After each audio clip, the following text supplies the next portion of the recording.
Olá, meu caro estudante do curso de Engenharia de Segurança do Trabalho aqui da Unicesumar. Quem está falando com você é o seu coordenador de curso, o professor Tiago Ribeiro da Costa, e também professor da disciplina de Noções sobre Segurança do Trabalho.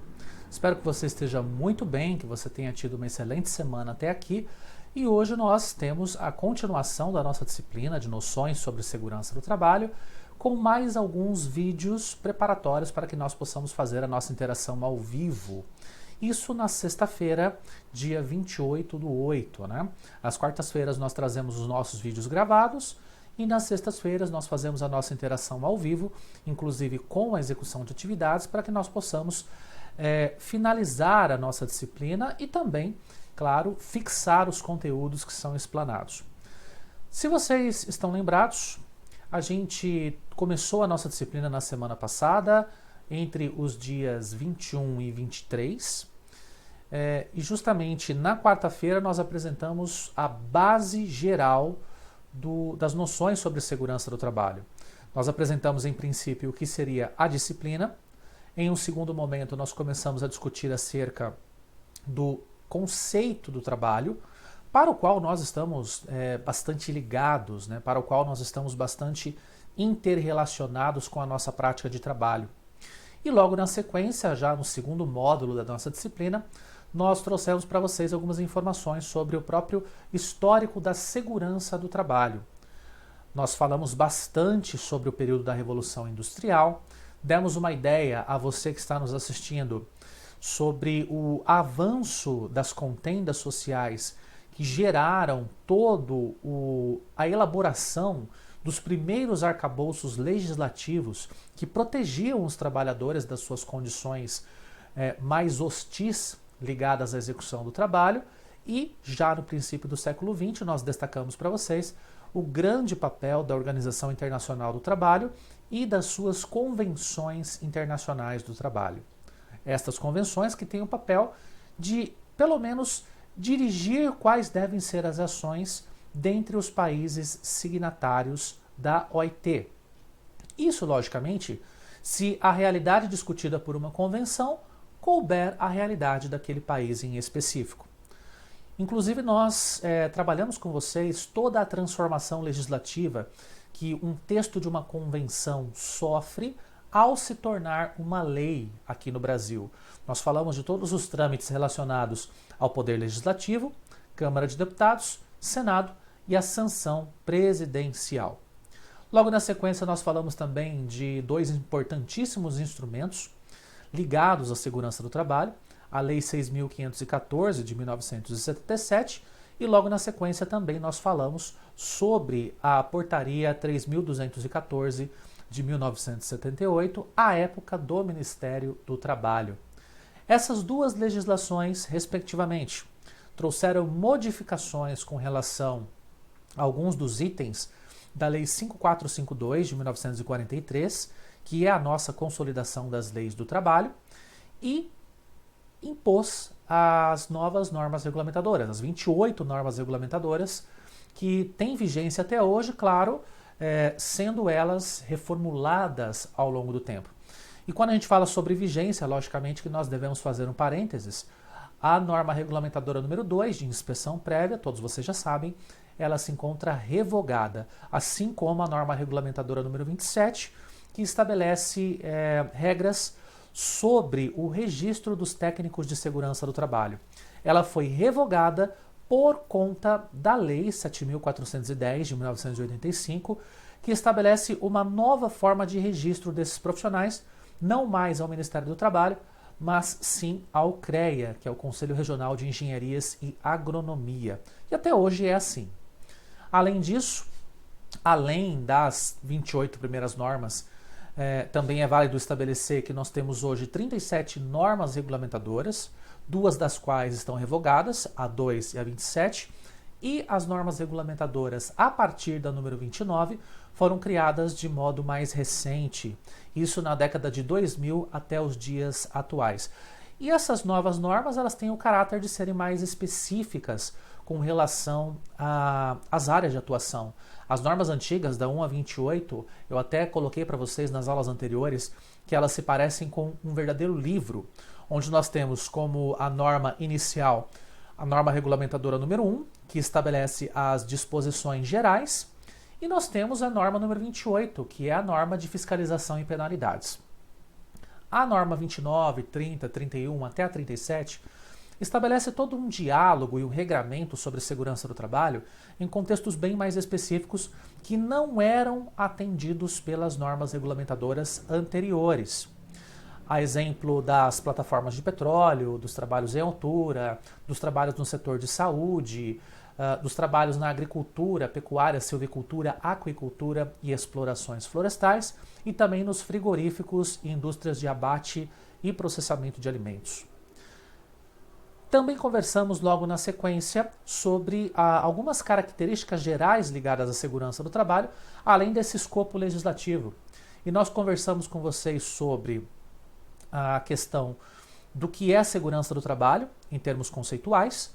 Aprendemos que a segurança do trabalho é uma área da ciência que tem grande colaboração de outras macro-áreas científicas, como seria o caso das ciências da saúde, das ciências agrárias, das ciências biológicas, das ciências sociais aplicadas, ciências econômicas e outras áreas da ciência. E que hoje nós podemos dizer que a segurança do trabalho, ela se compõe como uma área da ciência peculiar, uma área diferenciada, uma área que apresenta a legislação própria, que apresenta um conhecimento próprio e que se apresenta também como uma das mais importantes áreas transversais ligadas às demais áreas da ciência. Quando a gente fala sobre segurança do trabalho, este conceito e as práticas de segurança se aplicam em todos os ambientes, independente se nós estivermos falando do setor da agricultura, que é o setor primário, até o setor terciário, que é o setor de serviços, passando principalmente pelo setor secundário, que é o setor das indústrias. Após termos falado sobre os conceitos gerais, apresentamos também o conceito dos riscos e dos fatores de riscos. Apresentamos os porquês os riscos se apresentam, melhor dizendo, com cores. Nós temos ali a cor marrom para riscos biológicos, a cor amarela para riscos ergonômicos, a cor azul para riscos de acidentes ou riscos mecânicos. Cada cor é normatizada dentro de cada risco, para que o nosso trabalhador interprete rapidamente a existência ou sobre a existência de um risco que está presente em um ambiente de trabalho específico. Inclusive, nós havíamos comentado também sobre o mapa de riscos ambientais, esse mapa que é uma das estratégias mais utilizadas pelos profissionais da área de segurança do trabalho para comunicar a existência desse risco e principalmente a sua gradação, não somente a sua categoria. Aprendemos que existem riscos que podem ser quantificados e a base dessa quantificação de riscos é estabelecida por meio do uso de equipamentos, por meio do uso de metodologias próprias e também por meio da própria norma regulamentadora número 15, que nos traz informações sobre trabalhos e operações insalubres. Nós fazemos a leitura das condições do ambiente mediante um determinado risco específico ou um fator de risco específico e a partir dessa leitura nós fazemos a comparação com os limites de tolerância que se encontram na norma regulamentadora número 15. Apenas para exemplificar essa situação, nós podemos nos utilizar de um decibelímetro calibrado adequadamente para fazer a análise dos ruídos que se encontram em um determinado ambiente ou até mesmo os ruídos perceptíveis pelo trabalhador. Ruídos estes que são capturados por um pequeno microfone que fica na altura do ouvido desse trabalhador. E claro, nós podemos fazer o monitoramento instantâneo ou monitoramento contínuo ao longo de sua jornada de trabalho.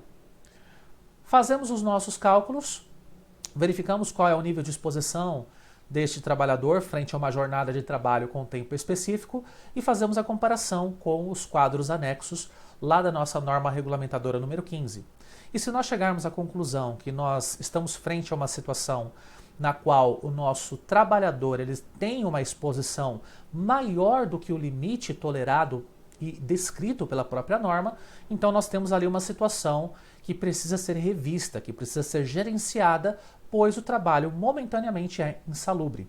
Nós temos a condição de reduzir essa insalubridade desse trabalho, adotando medidas de caráter ambiental, medidas ligadas à contenção da fonte de risco ou do fator de risco na fonte, medidas da contenção de riscos no indivíduo ou até mesmo de forma coletiva. E por fim, se todas essas medidas não funcionarem e mesmo assim este trabalhador estiver exposto a este nível de ruídos mais alto ou qualquer nível de qualquer fator de risco dos riscos ambientais acima do tolerado, então ele tem esse direito de adquirir o adicional de insalubridade. Claro que essa é uma situação que nós não queremos, que nós fazemos de tudo enquanto engenheiros de segurança do trabalho para evitar tais situações, mas existem algumas situações as quais todas as medidas são tomadas e mesmo assim a gente não consegue sucesso na redução desse risco, ou melhor, na redução do fator de risco. E isso faz então que o trabalhador mereça receber esse adicional, ok? Na sequência, nós começamos a analisar as normas regulamentadoras como o principal marco de legalização do trabalho frente à questão da própria segurança do trabalho, né? Entendemos que as normas regulamentadoras apresentam todos os atributos e requisitos que precisam ser seguidos pelas empresas para que o trabalho seja executado da melhor forma possível, dentro dos parâmetros cientificamente preconizados.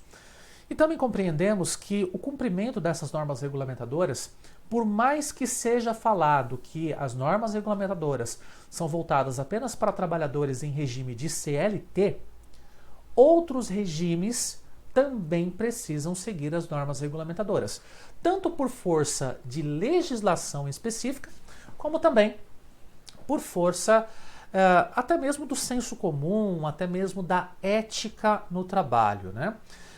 Nós não devemos selecionar trabalhadores se a pessoa é seletista, se a pessoa é estatutária, se a pessoa é contratada em regime especial, se a pessoa é temporária, não importa.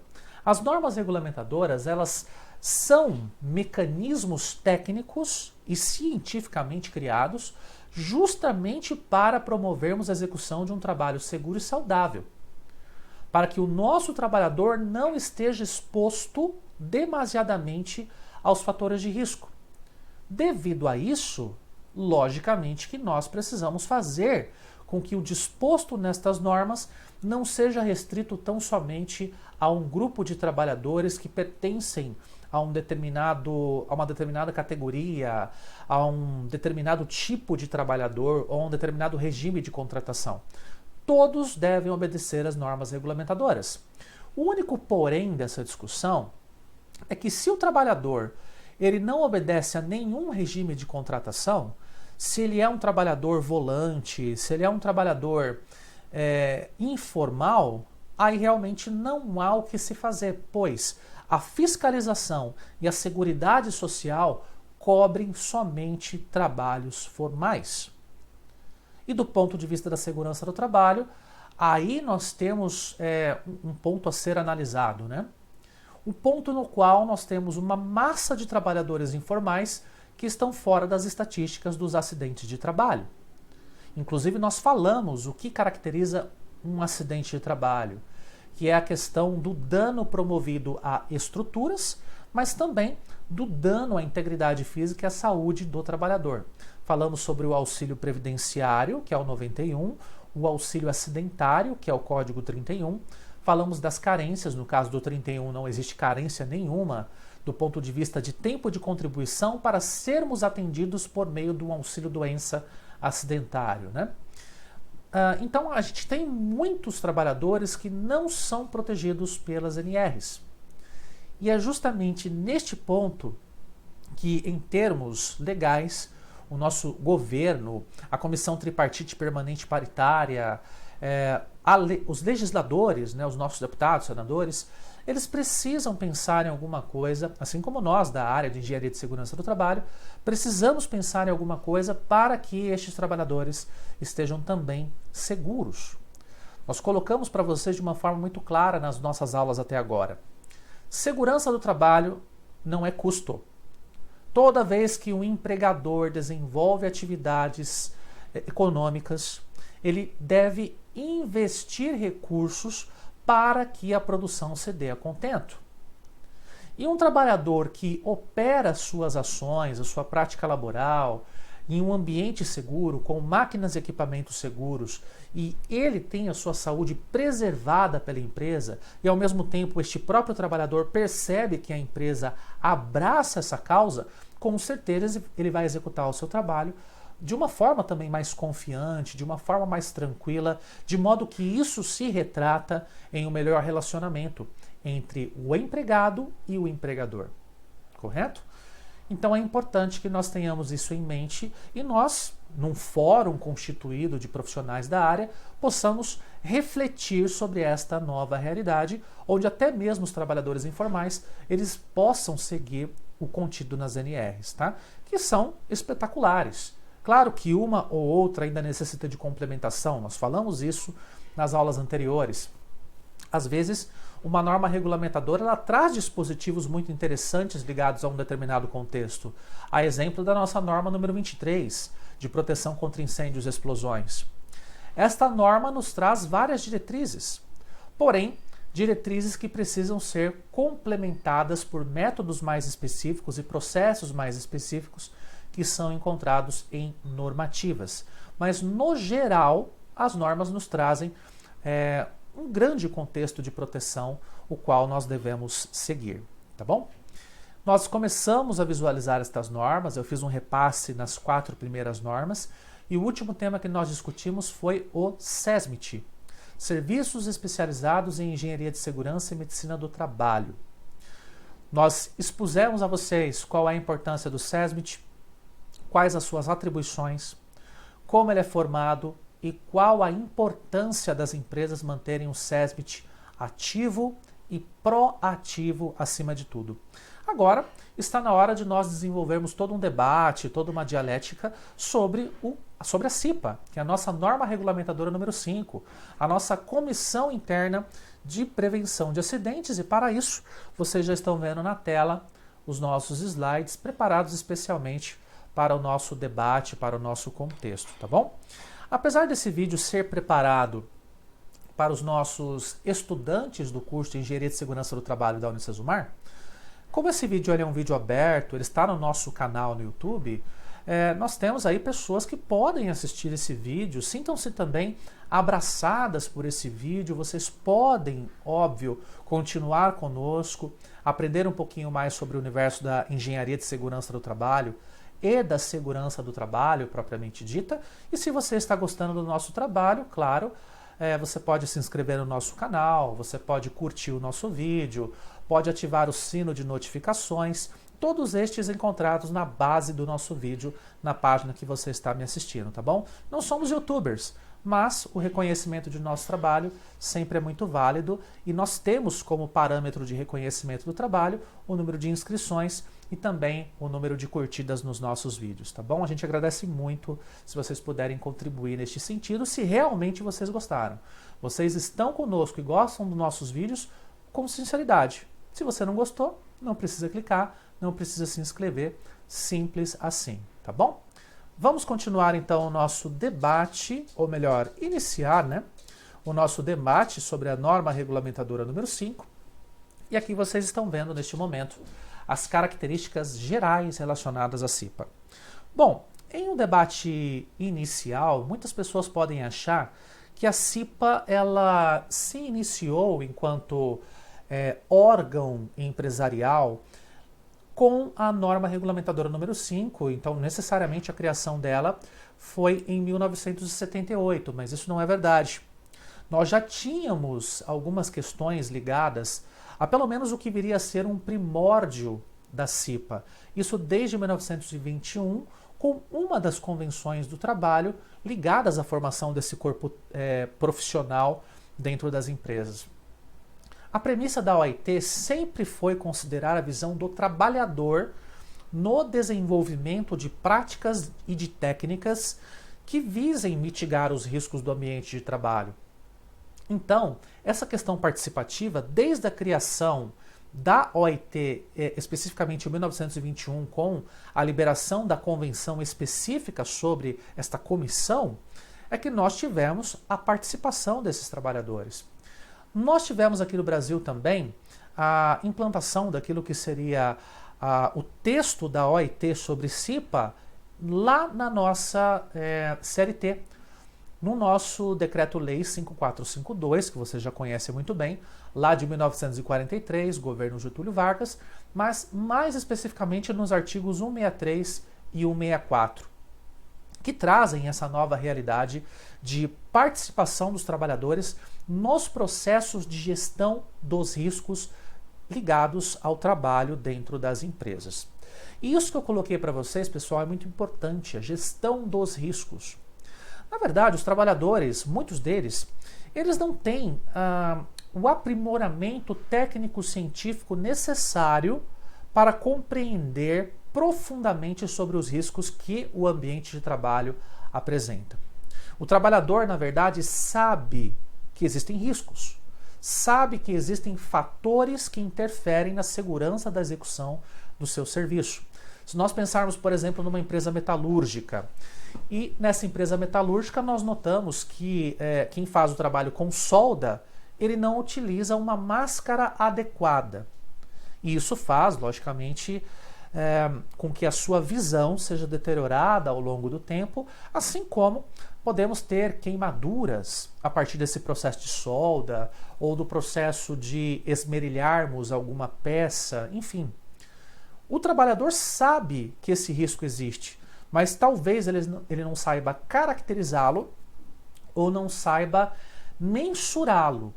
É a partir deste ponto, então, que a interação deste trabalhador com o SESMIT, Serviços Especializados em Engenharia de Segurança e Medicina do Trabalho, ou ainda com o profissional responsável tecnicamente pela segurança do trabalho daquela empresa, é necessária. Essa interação acaba sendo necessária.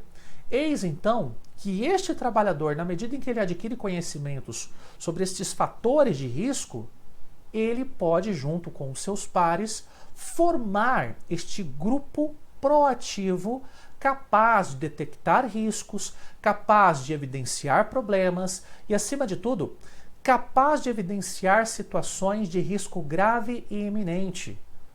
Por exemplo, uma determinada caldeira que esteja com as suas tubulações comprometidas, entupidas, porque não houve a programação de manutenção adequada, né? Porque ela não foi conduzida.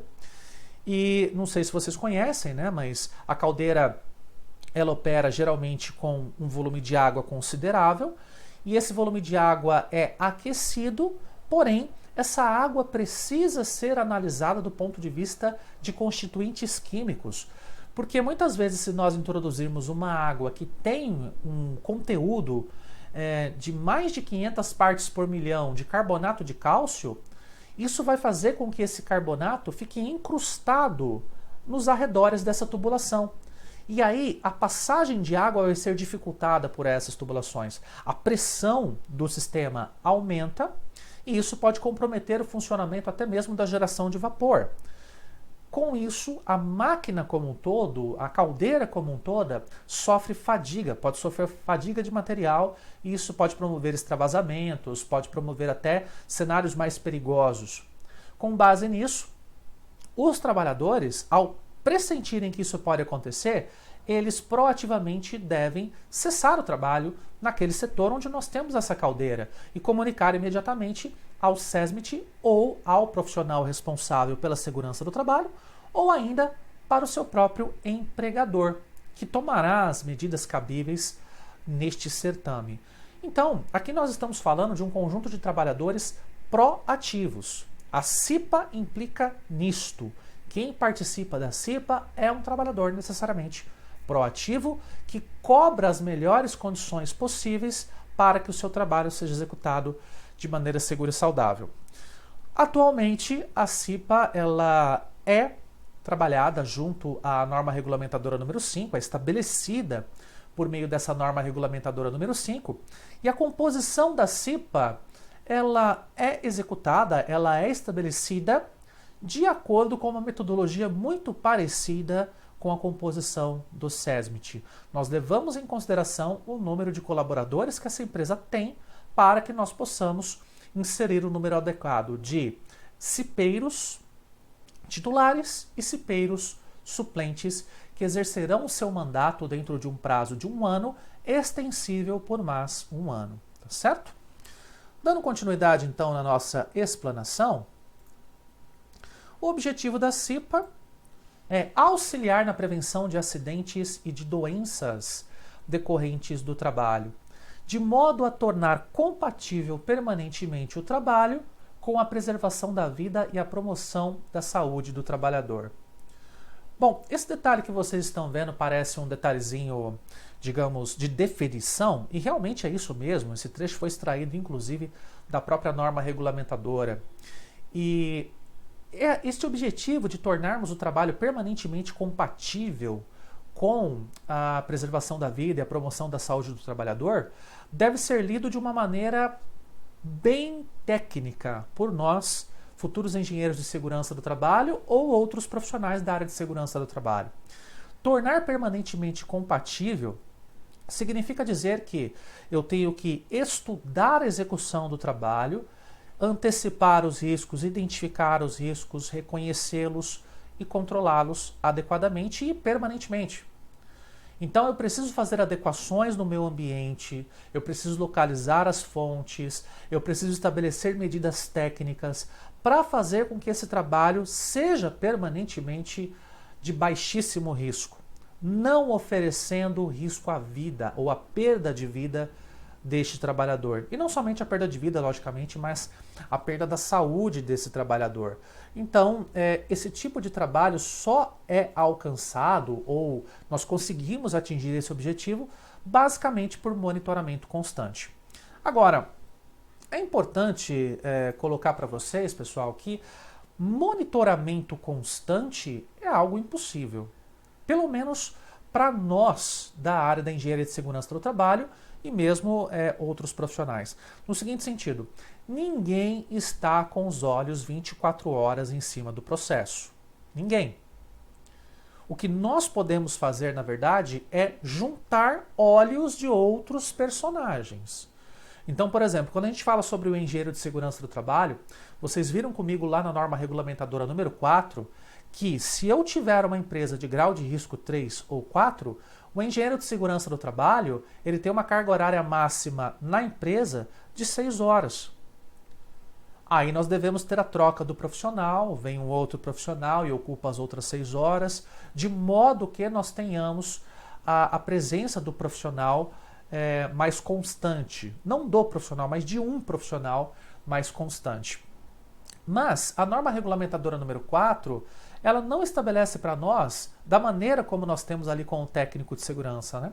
O técnico de segurança ele está presente praticamente o tempo todo no processo. São turnos de 8 horas que ele fica, né? Que um profissional deve ficar. O engenheiro de segurança do trabalho, não. O técnico de segurança, ele auxilia o engenheiro de segurança. Ele é o braço operacional do engenheiro de segurança, claro que também contribuindo, logicamente, com o seu conhecimento técnico, com a sua prática, para o desenvolvimento das práticas e das técnicas de segurança do trabalho no chão de fábrica. O engenheiro de segurança do trabalho não fica constantemente na empresa. Não temos que ter revezamento de turnos. A cada 6 horas eu tenho que ter um engenheiro de segurança do trabalho. Não. Basta que eu tenha um engenheiro de segurança do trabalho 6 horas por dia. Só.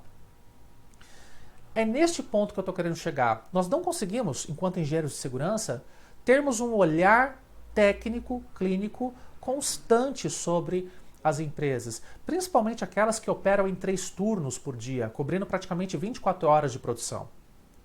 Então, o que a gente precisa fazer? Nós temos a contribuição dos nossos técnicos de segurança, que ficam na empresa de maneira mais constante, mas também nós temos o olhar dos nossos trabalhadores. E eles são mais chão de fábrica ainda do que os técnicos e do que os engenheiros, porque eles estão diretamente envolvidos no processo de produção, compreendendo esse processo, verificando as suas restrições técnicas, verificando os problemas que podem acontecer com as máquinas. E alguns desses trabalhadores, inclusive, eles podem ter um aprimoramento técnico, um conhecimento mais direcionado a partir das capacitações que a própria CIPA promove, com o auxílio do SESMIT. Então imagine a cena, nós estamos numa linha de produção, podemos considerar aquela mesma dobradeira que nós consideramos lá na nossa primeira aula gravada. Essa dobradeira tem a sua zona de perigo, a sua zona de trabalho, a zona de operação, na verdade, e nós temos todos os sensores que essa máquina poderia ter para evitar a aproximação do membro do trabalhador na zona de operação.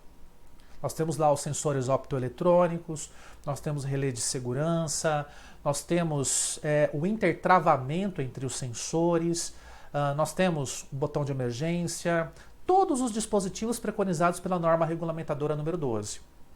Quando nós fazemos uma capacitação junto aos nossos amigos cipeiros, alguns deles serão capacitados justamente a reconhecer estes elementos, tal como nós, engenheiros de segurança do trabalho, ou tal como um técnico de segurança do trabalho reconheceria. Então, se houver alguma coisa errada, ele vai saber como proceder. Ele vai saber como auxiliar um colega que caiu numa situação ruim, que está numa situação de perigo. Então, ele vai parar a máquina, ele vai interromper a linha de produção, ou ele vai instrucionar os nossos trabalhadores de maneira antecipada ao trabalho, só alertando, olha, toma cuidado com o risco, não se aproxime tanto, não coloque a sua mão na zona de operação. Na verdade, isso não significa que este cipeiro que está sendo treinado, ele vá capacitar os demais cipeiros. Ele pode ser um multiplicador, claro, mas quem exerce as capacitações oficiais, por exemplo, o diálogo rápido de segurança, diálogo diário de segurança, que é o DRS ou DDS, ou ainda as permissões para o trabalho, ou até mesmo as capacitações de caráter mais longo, quem ainda o faz são os profissionais habilitados, ou seja, engenheiros de segurança do trabalho e, em alguns casos, técnico de segurança do trabalho, tá bom? Vamos dar uma olhadinha então na constituição aqui da nossa CIPA. Em tela cheia fica melhor para nós enxergarmos, né? Nós temos ali então, devem constituir a CIPA por estabelecimento e mantê-la em regular funcionamento as empresas privadas, as empresas públicas. Olha aí, prefeituras, temos que ter CIPA, por mais que vocês tenham trabalhadores que estejam no regime de servidor público, estatutários. Sociedades de economia mista, órgãos da administração direta e indireta, instituições beneficentes, associações recreativas, cooperativas, bem como outras instituições que admitam trabalhadores como empregados. Então aqui, pessoal, não tem desculpa de modo algum. Deve ter CIPA toda empresa que se encaixe neste regulamento que está aqui superior na nossa tela, tá?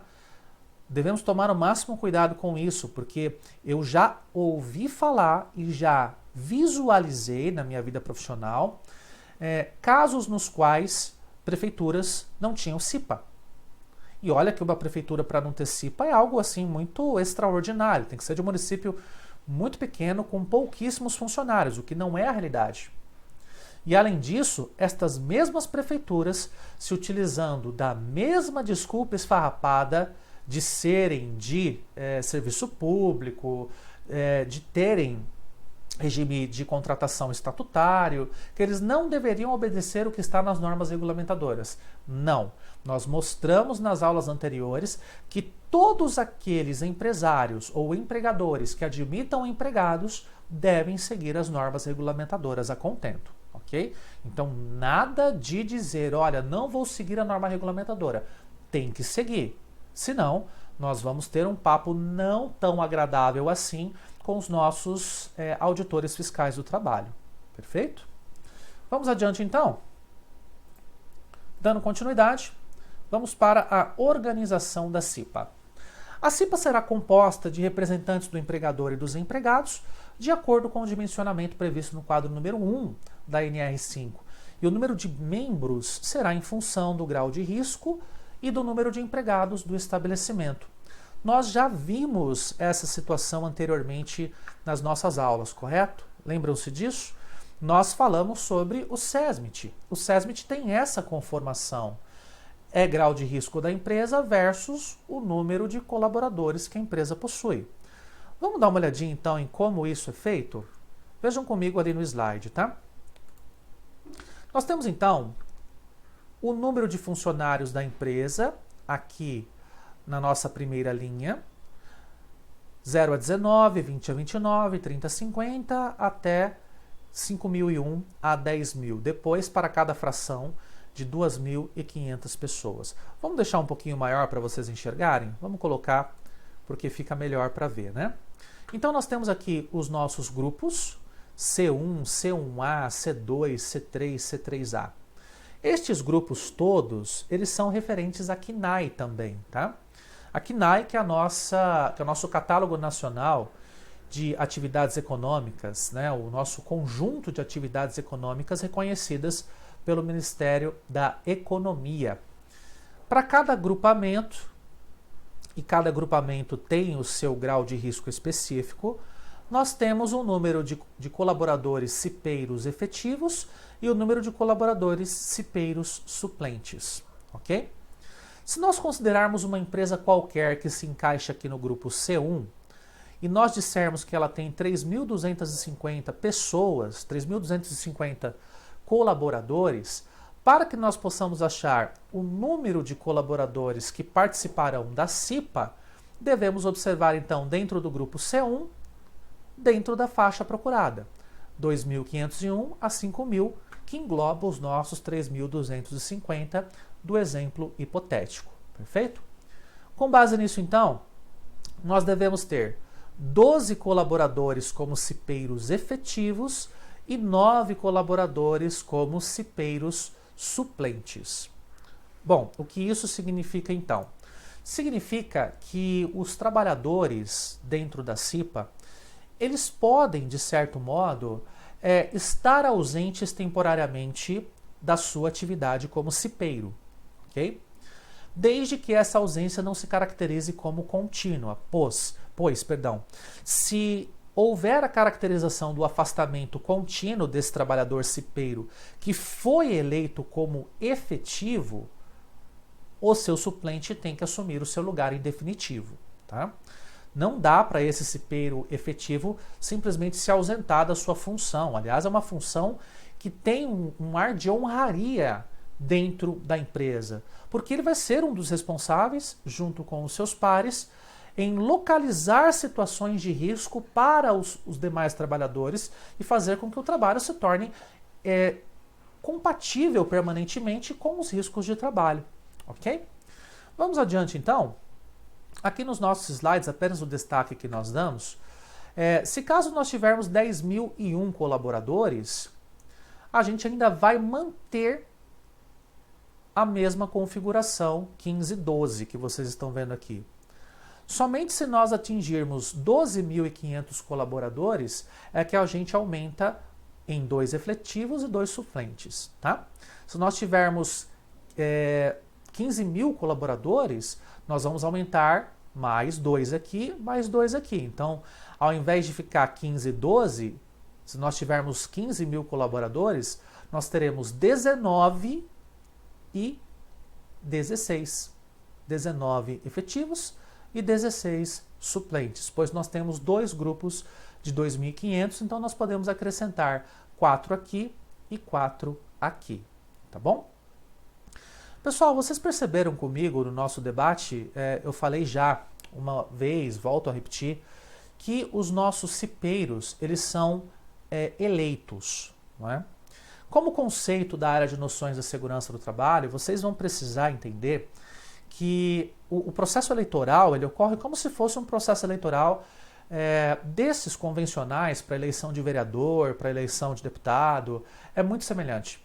Quem conduz esse processo, quem dá as ordens para as eleições da CIPA serem conduzidas é o empregador. Aliás, o empregador tem que dar todo o suporte para a CIPA funcionar. E um destes suportes está ligado à questão do processo eleitoral. Esse processo eleitoral, ele tem um prazo definido, mínimo, de 30 dias, onde nós temos a apresentação, a homologação das chapas, onde nós temos o processo eleitoral, nós temos a homologação do resultado e a posterior envergadura do cargo por parte dos trabalhadores. Estes tempos todos são definidos pela própria norma, mas da homologação das chapas até a eleição nós temos que ter no mínimo 30 dias. Após a eleição, até a envergadura dos cargos, quando nós temos a homologação do resultado, são mais 30 dias também. Então o processo eleitoral costuma durar 60 dias, às vezes um pouco mais, dependendo da empresa, mas no geral nós obedecemos os prazos mínimos ofertados, né, pela nossa norma regulamentadora. Com base nisso, então, a gente pode entender aqui os nossos agrupamentos de setores de acordo com a classificação da CNAE, né? Classificação Nacional de Atividades Econômicas, que é justamente essa classificação que nós demonstramos aqui com os grupos, ó, na nossa primeira coluna. Então é um agrupamento de atividades econômicas com base em seu grau, ou melhor, com base em sua similaridade, e cada grupo tem o seu grau de risco, tá? É só uma forma diferente de apresentar os mesmos dados se a gente comparar lá com o SESMIT, né?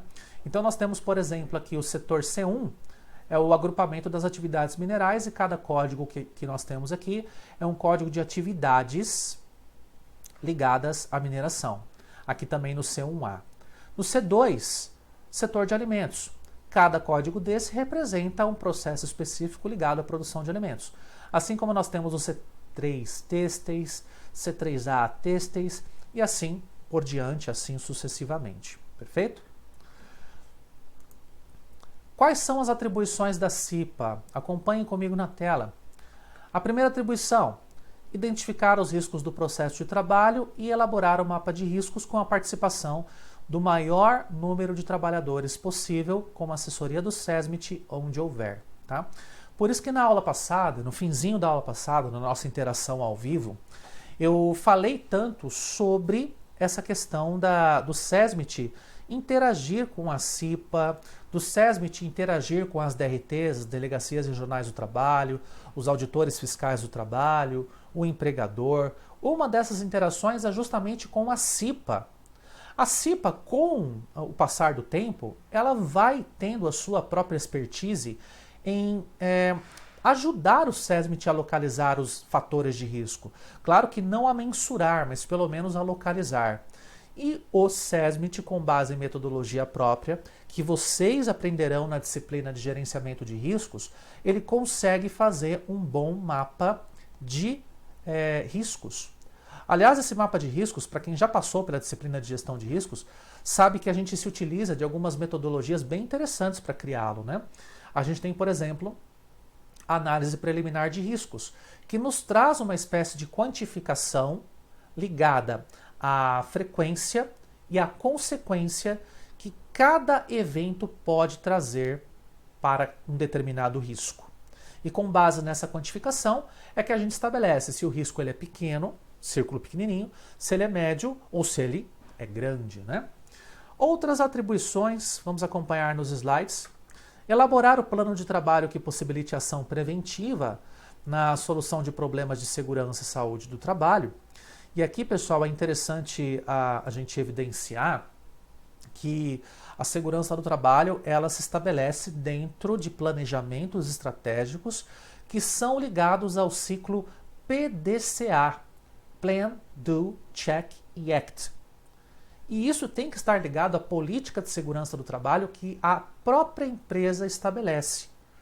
Nós temos empresas que criam as suas políticas de segurança do trabalho, que comunicam essa política aos stakeholders ou aos parceiros, à comunidade externa, para que justamente fique claro de que maneira os riscos são avaliados continuamente. Vocês se lembram que eu falei há pouco sobre monitoramento contínuo, avaliação contínua dos riscos. Este monitoramento, essa avaliação contínua, faz parte justamente deste plano de trabalho. Se a CIPA tem um mandato de apenas 1 ano, então a própria CIPA, junto com o SESMIT, devem planificar os trabalhos que ocorrerão neste período.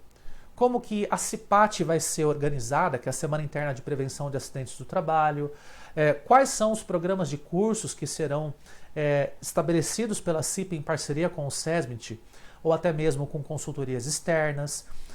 De que maneira nós vamos abastecer dados estatísticos sobre a segurança do trabalho na nossa empresa. Então, tudo isso decorre deste planejamento de trabalho que possui, dentre as ações preventivas.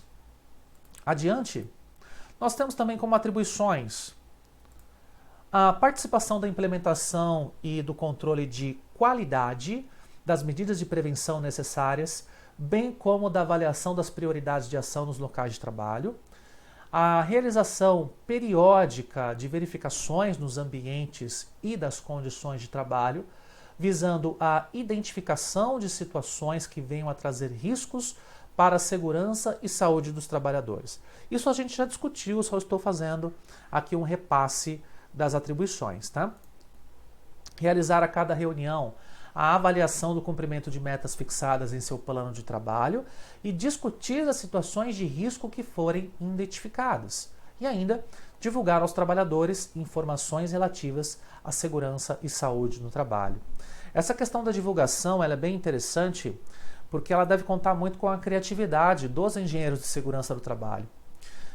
As campanhas que são feitas são no sentido de cativarem os trabalhadores para que eles prestem atenção de fato aos riscos que correm.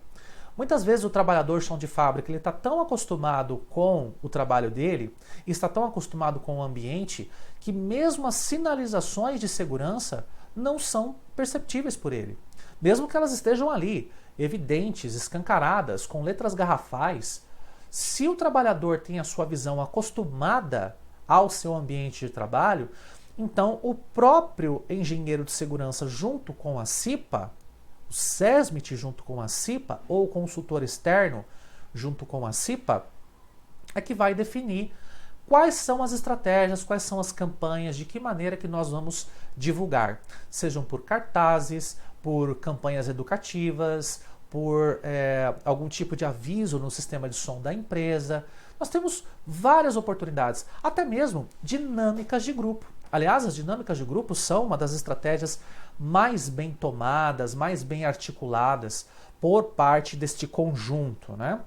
E muitas vezes a gente consegue cativar alguém não pela questão técnica ou porque nós sabemos explicar muito bem um determinado conteúdo. Nós cativamos alguém porque nós brincamos, porque nós participamos, porque nós interpretamos, porque nós sabemos aplicar dinâmicas, sabemos entonar a voz.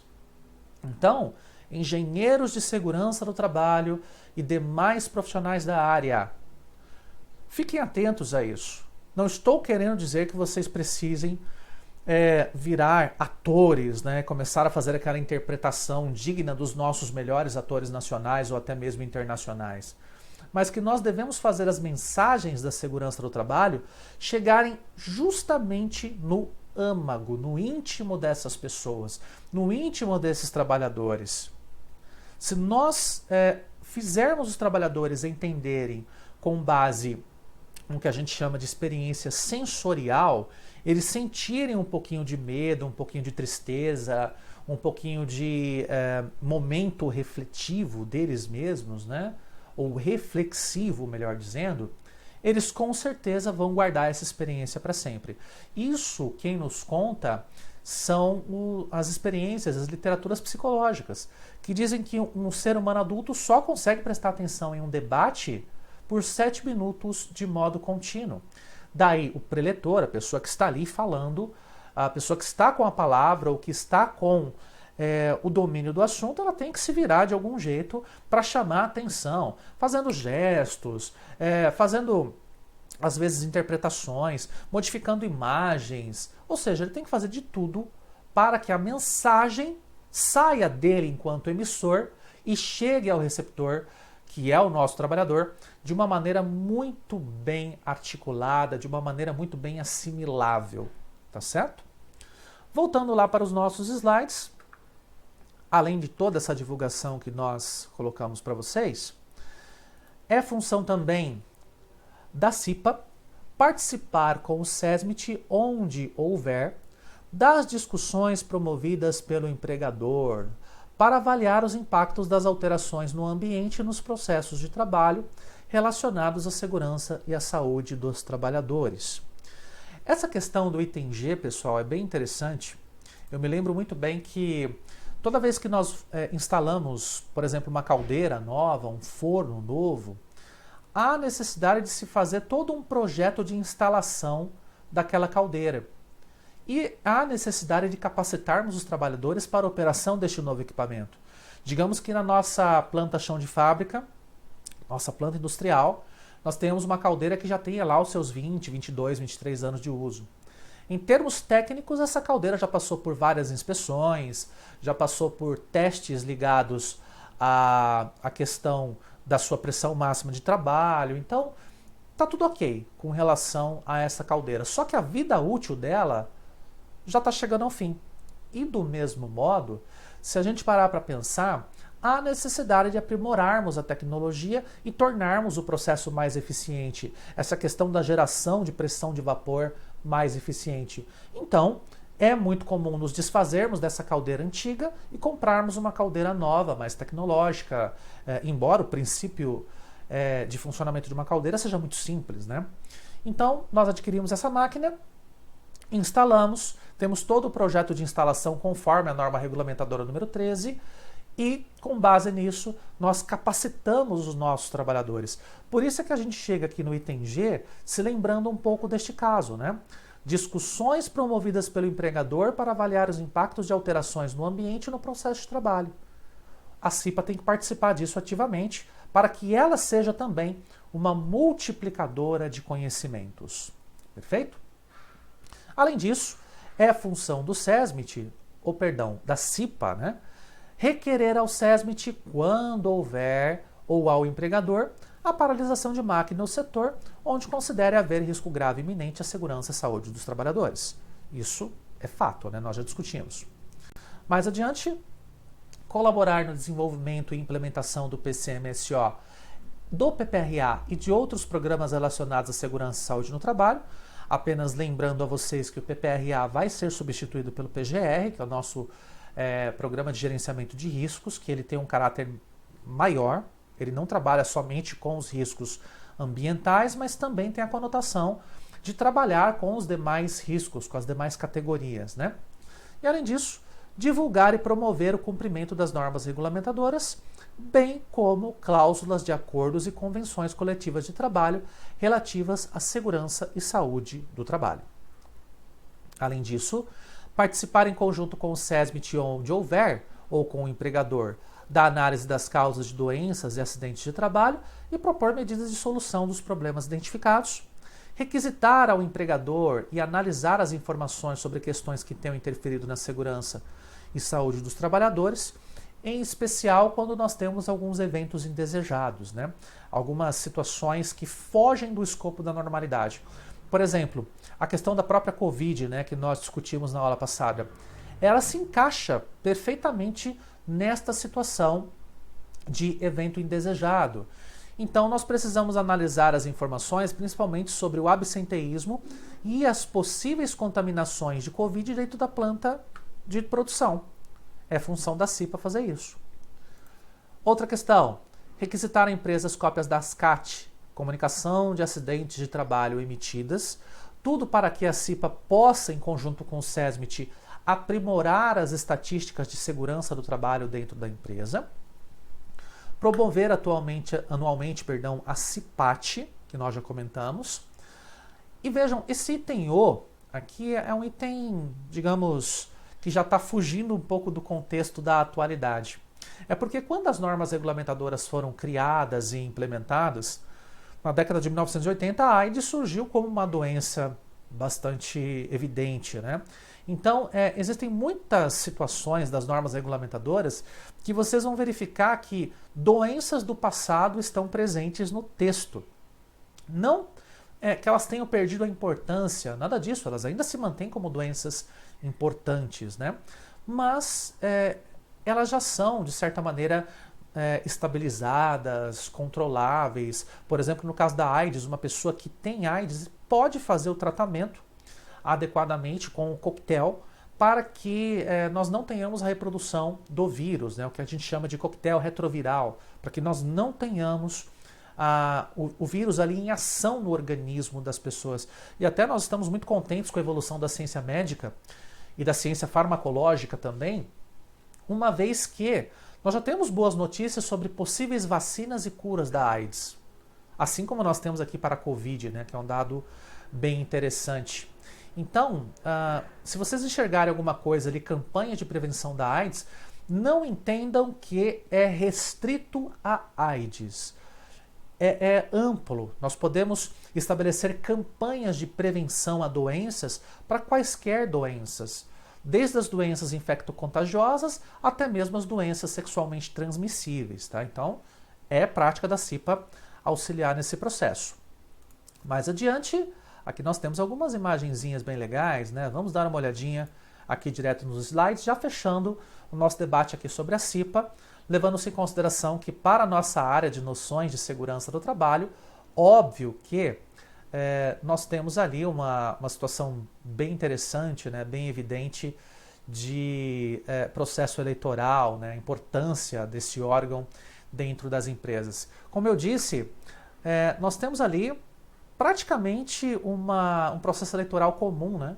Temos os cartazes, temos o número do candidato, nós temos a urna onde o trabalhador vai fazer o depósito do seu voto.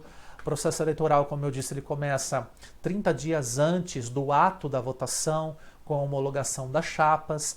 As chapas vão até os trabalhadores, apresentam a sua proposta de trabalho e em cima disso os trabalhadores têm o direito de votar, cada cabeça, cada pessoa, um voto, né? É importante salientar também uma questão importante, né? Aqui nós temos os treinamentos, eu já falo para vocês sobre o item importante, eu acabei esquecendo no meio do debate, mas já me lembrei. O funcionamento da CIPA é voltado aos treinamentos. Aqui nós temos um grupamento de cipeiros fazendo treinamento de combate a incêndio com a utilização dos extintores, né? Inclusive, ontem mesmo, no dia 25, né, de agosto, estava eu gravando outras aulas para outras atividades que nós fazemos. E na janela aqui do meu escritório, eu consegui ver o pessoal do Condor, aqui da Zona 7, fazendo esse mesmo treinamento. Eu achei um barato. É uma pena que a minha câmera não filma tão longe, né? Mas eu ouvi os extintores sendo esvaziados, o pessoal trabalhando ali com as mangueiras de incêndio. Então, provavelmente aquela turma lá ou era brigadista de incêndio ou era cipeiro. Tá? E aqui nós temos também, com os nossos colegas, o treinamento de suporte básico de vida, né? Para que a pessoa tenha, principalmente aqui a cervical isolada, para não ter nenhum tipo de problema com relação à medula, principalmente, né? A comprometimento dos movimentos. Questão de imunidade trabalhista, pessoal, isso gera um debate que vocês não fazem ideia. Bom, o que está descrito no NR5? Todo trabalhador que é cipeiro, que foi eleito para tal, ele tem o que a gente chama de imunidade trabalhista. Ele não deve ser demitido sem justa causa, ao longo do exercício de seu mandato e nos 12 meses subsequentes. Então vamos supor, eu sou cipeiro da Unicesumar, correto? A instituição não pode me demitir no meu exercício de mandato, independente se eu seja o suplente ou o efetivo, e nos 12 meses depois que o meu mandato terminar. Tá? No entanto, se eu pretender ser reeleito como cipeiro, eu posso. Eu posso ser reeleito, eu posso ficar por mais 12 meses no mandato. Então, ao todo, eu posso ficar 24 meses como cipeiro e 12 meses depois do final do meu mandato. Então, ser cipeiro, neste sentido da imunidade trabalhista, é vantajoso para o trabalhador. É vantajoso para o trabalhador. No sentido de que ele permanecerá imune às demissões sem justa causa ao longo de praticamente 36 meses. Se a gente considerar aí o máximo do processo, né? No normal, a imunidade é por 24 meses, porque nós consideramos um mandato e os 12 meses subsequentes. Mas se houver esta combinação que eu falei para vocês, 12 meses do primeiro mandato, 12 meses de reeleição, mais 12 meses subsequentes, nós temos 36 meses de imunidade. Então, muitas vezes os trabalhadores eles querem concorrer à CIPA, muitas vezes para garantir essa imunidade, né? Ainda mais num tempo como esse de perda significativa do emprego, perda da renda, né? A empresa não poder te demitir sem justa causa é excelente, claro que é. Mas na verdade esse dispositivo de não demissão sem justa causa é justamente para que o próprio cipeiro possa expor a sua opinião. Ele possa apontar falhas no processo, possa apontar falhas nas instalações sem sofrer sanções. O que nós não devemos nos esquecer também é que dentro da CIPA nós temos representantes do empregador e representantes dos empregados, de maneira paritária. Isso faz com que, se de repente essa imunidade não existisse, uma pessoa que denunciasse uma determinada situação de risco no chão de fábrica, ela poderia ganhar a ira, entre aspas, né, do seu empregador e poderia ser demitida, sem justa causa, perdendo seu emprego, perdendo sua renda, só porque falou verdades. Então é mais nesta conotação, para dar liberdade ao trabalhador de poder estabelecer a sua função de cipeiro, perfeito? Vamos voltando aqui então, nós entendemos que a imunidade trabalhista é por demissão sem justa causa. Se por acaso esse cipeiro aprontar alguma, aí, meus amigos, não tem muito o que fazer, ele vai ser demitido, óbvio, né? Porque daí temos a justa causa configurada. Mais adiante, nós vamos chegar à nossa norma regulamentadora número 6, mas esse é um tema que a gente vai deixar para o nosso próximo vídeo, né?